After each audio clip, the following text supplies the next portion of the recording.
Now students next question देखिए, this is question number 4। आपसे कह रहा है arrange the following substances in increasing order of forces of attraction between particle water, sugar and oxygen. ठीक है, increasing order of force of attraction के हिसाब से हमको इसको अरेंज करना है, ठीक है ना। अब बताइए, increasing order of force of attraction के हिसाब से। अब सुनो, फोर्स ऑफ अट्रैक्शन बच्चों सबसे कम किस में होता है? इंक्रीजिंग ऑर्डर मतलब जिसमें फोर्स ऑफ अट्रैक्शन सबसे कम उसको पहले, फिर जिसमें फोर्स ऑफ अट्रैक्शन से ज्यादा उसको बाद में, मतलब कम से ज्यादा की तरफ चलना है। ओके, तो फोर्स ऑफ अट्रैक्शन बच्चों हमने पढ़ा हुआ है, फोर्स ऑफ एफ का मतलब फोर्स ऑफ अट्रैक्शन समझ जाना है ना, एफ का मतलब force of attraction. Force of attraction कम से ज्यादा की तरफ जाना है। सबसे कम फोर्स ऑफ अट्रैक्शन कहां होता है? गैस के पार्टिकल्स के बीच में। उससे ज्यादा फोर्स ऑफ अट्रैक्शन कहां होता है?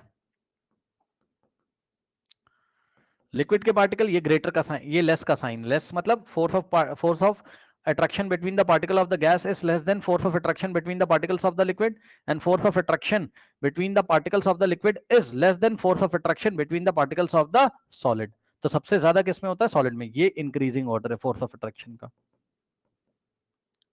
Increasing order. ठीक, सबसे कम, उससे ज्यादा, उससे ज्यादा। अब देख लो बच्चों, ये आपने क्लास में बहुत डिटेल में पढ़ा हुआ है, इसको मैंने आपको पढ़ाया है ना। गैस के पार्टिकल्स दूर दूर होते हैं, पता है ना, जिसमें फोर्स ऑफ अट्रैक्शन सबसे कम होता है। लिक्विड के थोड़े पास पास होते हैं, सॉलिड के बहुत पास पास होते हैं। तो सॉलिड में फोर्स ऑफ अट्रैक्शन सबसे ज्यादा होता है। नाउ अब देखिए बच्चों, इसमें से आपने पढ़ा हुआ है क्लास में, ये देखिए, इसमें से गैस कौन है? ऑक्सीजन। मैंने आपको बताया है कि किसी सिलेंडर में अगर ऑक्सीजन गैस रखी तो ऑक्सीजन अपने मॉलिक्यूलर स्टेट में होती है, याद है? ये भी ऑक्सीजन का मॉलिक्यूल है, ये भी ऑक्सीजन का मॉलिक्यूल है। ठीक, ये भी ऑक्सीजन का मॉलिक्यूल है, ये भी ऑक्सीजन का मॉलिक्यूल है। सही है ना?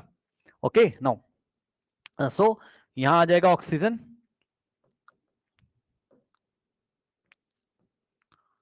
ऑक्सीजन में सबसे कम।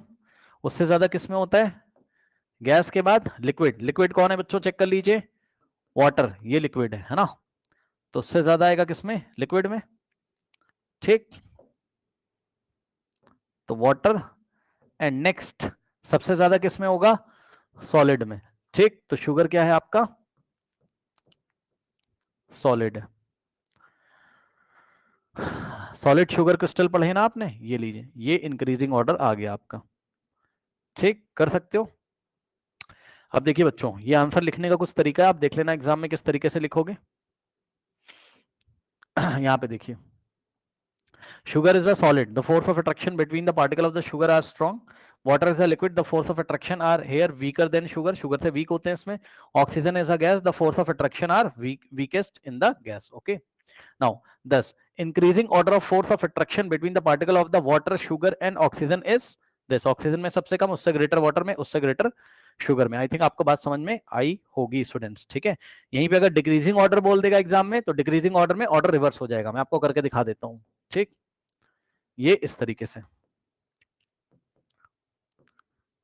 डिक्रीजिंग मतलब जिसमें सबसे बड़ा है उसे, फिर उससे कम, फिर उससे कम। सबसे बड़ा किसमें? शुगर में। सबसे ज्यादा किसमें? शुगर में। ठीक, सो शुगर, देन उससे कम किसमें? वाटर में। और सबसे कम किसमें? ऐसे होगा, sugar is greater than, water is greater than, ये सिंबल बदल जाएगा है ना, ऐसे चेंज हो जाएगा, ग्रेटर हो जाएगा यहाँ पे, इज ग्रेटर देन गैस।